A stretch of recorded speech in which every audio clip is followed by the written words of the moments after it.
nouveau bilan lecture et c'est parti. On commence chez Lumen avec le 4e volume du roman Les Carnets de l'apothicaire. Le roman dépasse très largement le manga actuellement. Un volume de roman, c'est à peu près 5 ou 6 tomes du manga. Donc là, on a largement dépassé. Et pour tout vous dire, le roman fait déjà une quinzaine de tomes. Donc attendez-vous à avoir un manga qui fera plus d'une centaine de tomes. Ça va être une série très longue. Pour ce volume, il était un petit peu un cran au-dessus des deux précédents, mais les deux précédents étaient tellement bons et avec une intrigue tellement palpitante que là, il faut le temps de faire un petit peu la transition et de nous amorcer une nouvelle intrigue principale. C'était un tome de transition agréable, j'ai surtout apprécié les quelques dernières pages qui permettent d'un petit peu mieux situer comment va être l'intrigue, même si j'ai trouvé que certaines actions faites par Jinchi, notamment dans le tout dernier chapitre, ne collaient pas du tout avec son personnage, j'ai pas trop compris. Mais bon, voilà, je vois un petit peu la nouvelle intrigue arriver et j'espère qu'elle sera aussi palpitante que la précédente.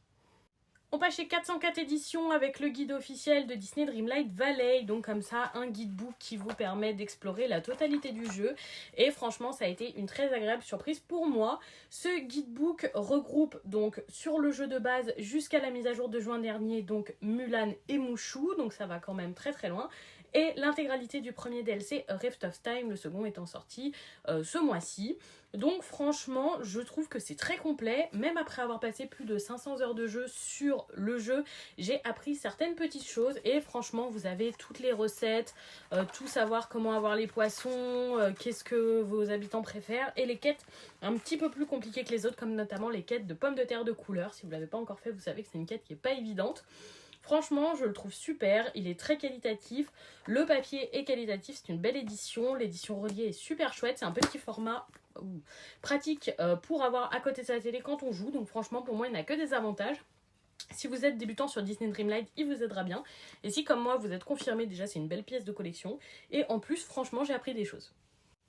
On termine avec The Curse of Sane, édité chez Calix, en espérant que je dis comme il faut. Donc voilà, j'ai lu le premier volume de cette duologie, elle est au format relié et j'ai été hyper déçue. J'ai vu tellement d'avis positifs passer sur ce titre et je vous avoue que je comprends pas du tout pourquoi. Je l'ai trouvé très banal. Notre héroïne qui est censée être l'espionne du siècle est juste nulle dans son métier et très impulsive, ce qui ne correspond pas du tout au métier d'espionne. À partir des 50 premières pages à peu près, j'ai totalement compris où était le plot twist, où allait aller l'intrigue, qu'est-ce qui allait se passer, comment ça allait se passer. Le enemy to lovers n'est pas vraiment un enemy to lovers, vu que dès le départ, il y a déjà une attirance entre nos deux personnages, même s'ils se détestent. Donc voilà, globalement très déçue de cette lecture qui n'était vraiment pas originale. Et donc voilà pour ce bilan lecture, dites-moi ce que vous avez lu et ce que vous en avez pensé. Je vous souhaite une bonne soirée tout le monde.